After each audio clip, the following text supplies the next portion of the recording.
So what's up mga brad, sa mga nag-order ng mga speaker box sa amin, so kami po ay humingi ng pasensya sa inyo nang dahil medyo delay po tayo ng konti.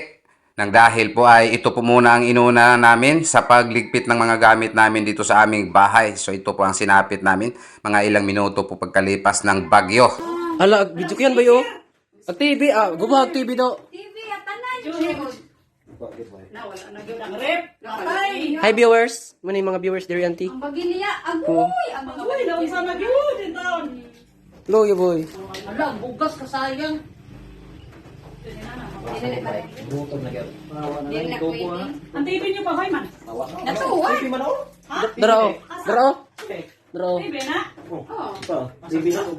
TV ba na nga? Katubang ng kanta. Dako may nakuan. Ala. Napili na diha pa. Ala, iop ang plangka kay basig mobalik ang kurente magdamo. Yung nadaan daw kasi grounded. Yan po ang kalagayan sa loob ng bahay namin mga brad. Lahat yung mga gamit namin dito wala pong naisalba. Dahil alaman po namin na may bagyong darating pero hindi po namin inaasahan na ganyan po kalakas ang baha. Muna yung pinakadakong sapa sa Cebu. Pero ning awas pag yun. Mao din hinahitabo sa among mga butang mga brad. Ayan. So bisan tinuod na ingon ani ni among mga butang, magpasalamat lang gihapon mi kay naa pag ginasalba. Unless kung sunog wa ginasalba. So mao ni ang mga daon pod namo sa among mga kustomero na nagpilit. Bisan tinuod mao ni nahitabo sa among mga butang, pero magpasalamat lang gihapon mi kay namang ginasalba. So pero tanan mga electronic namo wa na gyud.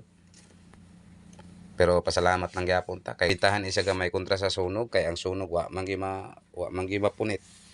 Kini na nga kini bisan tinuod og na nga basa siya pero naman gyud na punit. Oh. Itong dalawang speaker namin na boss, hindi ko alam kung gagana pa ba to. Pati yung aming EBR, sayang, lubog po to sa putik. Pati yung aming video key player, lubog din.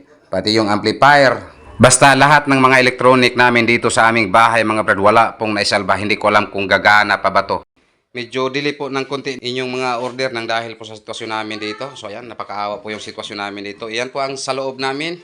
Loob sa aming bahay. Sa aming shop, wala namang problema sa awa ng Diyos. Pero wala lang kuryente. Dito lang po sa aming bahay. Ito po ang sitwasyon. So yan, yung mga appliances namin, lubog. So yan, ang amplifier ko, lubog. Pati yung boss namin, lubog. Lahat ng mga kagamitan dito, lubog. Yan, pati yung TV.